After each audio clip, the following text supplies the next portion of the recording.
So let's go back to when you and I first partnered together. Obviously, we knew each other before that, but let's go back to the day you called me up. I remember it well. Yeah, we were in trouble. We had found out, our project, our IT project was in trouble, and you were the first guy I thought of, right? And called you, grabbed lunch, and I had you in the office the next day. Yeah. So what's interesting is I think that's the fastest deal I've ever closed. To your point, we had lunch. I think I drafted a contract, and I was on site, 2-3 days later? Yeah. Yeah, it was pretty quick. Yeah. So give a little background, right? Like, what's going on with the... Yeah. So, running a small company, not many resources, both people and dollars, so you're always trying to do things on shoestring budgets, both people and technology and things like that. So small company trying to implement a big project. And you think you have the right people in the right seats doing the right things. And as a small business owner, I'm not in those details all the time. You just trust that things are staying on track until you get involved one day and you find out how bad it is. Right. And it was that oh crap moment of what do I do now? I've got people in seats not doing the jobs they were supposed to be doing. Time is something you'll never get back. Scope was out of control, and I desperately needed help. Okay. And you were the call I made. So you make the call, and this is a vendor-led project, right? Yep. Like where you have one person that's running point on your team, Yep. and mostly a vendor telling you that we can do this implementation in a Right. certain amount of time. Right. It's going to go a certain way, and you're having this oh crap moment at month 6 of a 6-month implementation? Yes. Okay. Yes, we had about 3 to 6 months left to go live. Okay. And we weren't even realistically out of design. And I think I uncovered that pretty swiftly. Yes. So tell me some key moments that you remember from, okay, you hire me. First of all, did you have a hard time justifying the cost? Because like you said, small team, Yep. right? Like good revenue stream, but Yep. you guys operate lean. But budget was everything, and no, I had no issues with the cost because as you and I talk about, it is an investment. It's an investment to get the work done, to get it done right. It's an investment in our mental health, just the confidence that the work is being done. Could we have all done it ourselves and kind of chipped away at it? Sure, but it wouldn't have been done right.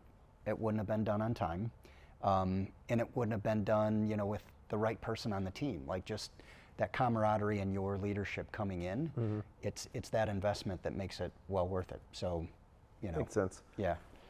So let's talk a little bit about, I remember meeting your team, right? Like you're the CEO, there's the COO, and then there's the CFO, right? Yep. So tell me some first impressions, because I remember kind of meeting with you all as a group after I Right. wrapped my head around what was going on, where we Right. really stood. Right. And I had nothing but bad news to tell you in that moment. Right. First of all, the sense of relief that we had someone with us that could get things under control. So that was our first reaction, was okay, thank God. Someone who knows what they're doing, who's going to give us the facts, who's going to tell us what the situation is, because that gave us a place to go forward from. And that was all we needed. We got past the mental grind of, oh crap, Right. we're behind and, everything that has been lost. But now you came in and just gave us a sense of structure, organization, honesty, and we knew we could move forward from there. Okay. And then, so that's devastating moment number 1.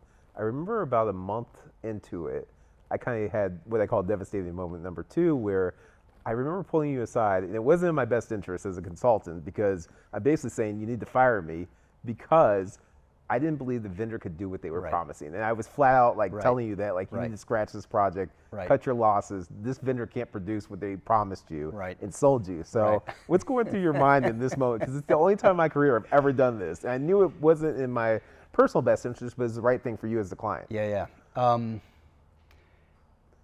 It is that moment of no, we're not doing this.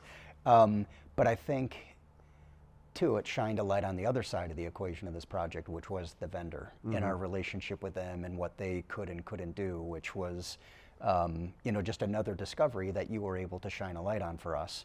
And no, we weren't going to let you go because we needed you there. So we turned our attention to the vendor, and I think you helped us understand what exactly does that mean. Yes. Because they're managing their tasks and activities along the way, and we're taking them at face value. And the reality being, with you being there and actually managing to those expectations and what scope means and what time means and that none of that was happening, or the potential of that happening, given what we were hearing in meetings, was not aligned. Yeah. And that forced, some confrontation, frankly, with the vendor, and healthy. It was good. And had we not had that discussion with you, I don't think we clearly would have made it. So. Right.